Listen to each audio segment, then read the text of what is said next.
Ow. My name's Jordan, and I know Ariane from school. My name is Alexis, and I know Ariane from work. My name is Karen, and Ariane is a friend of mine. Peggy! My name's Peggy, and I know Ariane from work. My name is Aubrey, and I know Ariane from work. Okay, ready? Alright. Children. Okay. As a nurse in the medical field, there have been many times where knowing a patient's vital signs is essential to their immediate care. In an emergency situation, as a nurse, a set of vital signs is imperative to determining the care for your patient. I have learned over many years of obtaining vital signs on patients, as well as teaching CNAs how to take vital signs, that this is a process that is sometimes not completed correctly. Today I'm going to talk with you as well as show you the correct way to take a patient's blood pressure using a manual cuff and a stethoscope. I will first share with you all the correct supplies that you will need in order to obtain a blood pressure on a patient. I will next demonstrate how to correctly use this equipment. And finally, we will discuss the correct parameters for a blood pressure for a healthy adult. Let's first discuss the equipment that you will need. Most of these supplies your medical facility should have on hand. However, if you're taking a blood pressure in a private setting, then you can obtain these supplies from any pharmaceutical store. In order to take a blood pressure, you must obtain a blood pressure cuff and a stethoscope. According to the Livestrong Company, a blood pressure cuff must fit your patient correctly. In order to ensure you have the correct fit, the width of the bladder of the cuff, which is the inflatable part of the cuff,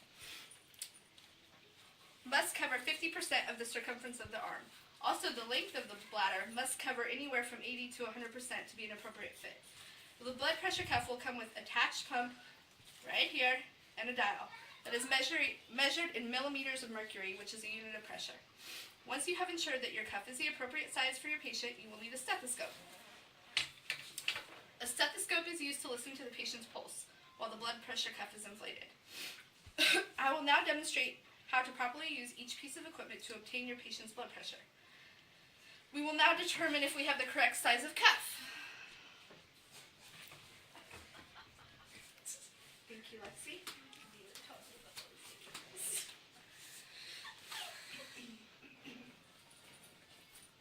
We're good.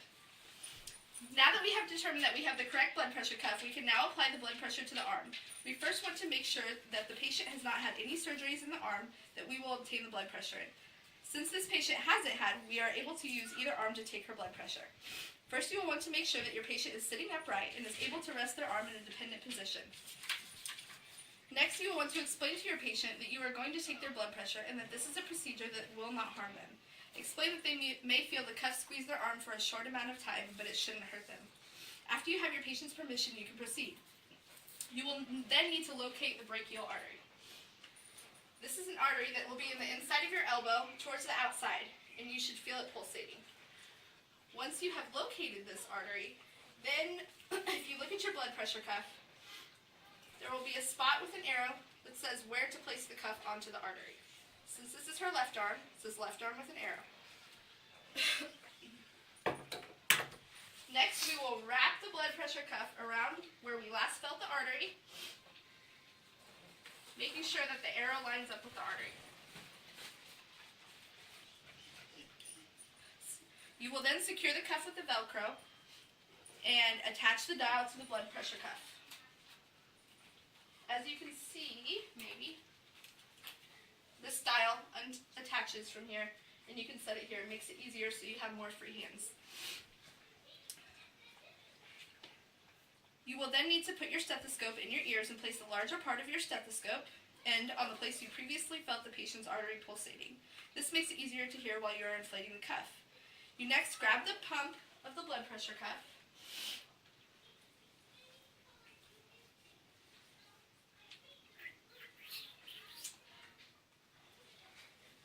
There will be a knob that needs to be dialed all the way to the right to ensure that the valve is closed and will be able to inflate the cuff.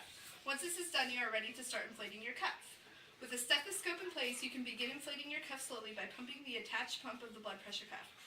As you pump the cuff, the dial should increase and should begin rising.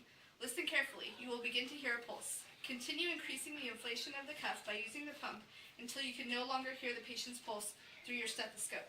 Take note of the number where you hear the patient's pulse disappear. Increase the pressure by 20 millimeters of mercury greater. Now you will slowly turn the knob on the pump to the left, releasing some of the air. As the air is released, you will listen carefully to when you are again able to hear the patient's pulse. When you first hear the pulse return, take note. This will be the top number of your blood pressure, also known as the systolic blood pressure. As the air continues to deflate, you should continue to listen. Take note at what number you are no longer able to hear your patient's pulse through your stethoscope. This will be your bottom number, also known as your diastolic pressure. Once you have heard the pulse disappear and have noted both numbers, turn the valve on the pump all the way to the left to release the air from the cuff. Write both of these numbers down immediately to ensure you do not forget either one. Remove the blood pressure cuff from your patient and let them know what their blood pressure was. So, for example, go ahead and put the stethoscope in your ears like this. Place the larger part of your stethoscope onto where you last felt the artery. Make sure your knob is turned all the way to the right to ensure that it's closed and the cuff will properly inflate. Begin pumping the dial. You will be able to hear the pulse. Take note of when you can no longer hear the pulse and increase by 20 millimeters of mercury. Listen carefully. You can hear your patient's pulse. And take note of when you can no longer hear the pulse. This patient's blood pressure was 128/80. Take the cuff off so you don't cause any discomfort to your patient. Thank you, Lexi. Lastly, we will discuss the appropriate results we should have received to ensure our patient has a healthy blood pressure. According to the American Heart Association, a healthy systolic top number blood pressure should be less than 120. Anything between 120 and 139 is in a range called prehypertension. Anything 140 and above is considered to be high blood pressure. For the bottom number, or your diastolic pressure, the American Heart Association advises that anything less than 80 is within normal ranges. A diastolic pressure of 80 to 89 is prehypertension, and anything above 90 is considered high blood pressure. You should be advised that if you are not a licensed or certified professional in the medical field, you should only obtain these blood pressures and give readings under the supervision of a licensed professional. Now that we have gone through all the topics that we have discussed, we will reiterate the importance and main points of each. The appropriate blood pressure cuff size is important to get an accurate reading. You will also need to obtain a stethoscope in order to perform this procedure. By following the steps that we have discussed under a licensed professional, you can become more comfortable with taking a blood pressure and will receive accurate readings. And lastly, you should now be aware of the appropriate readings that you should obtain for a healthy adult. Being able to know a person's blood pressure can help paint a picture of your patient's overall health. There are many steps that one must take to ensure that a reading from a manual blood pressure cuff is accurate. I hope that this presentation has given you some of the tools that you may need in order to take an accurate blood pressure.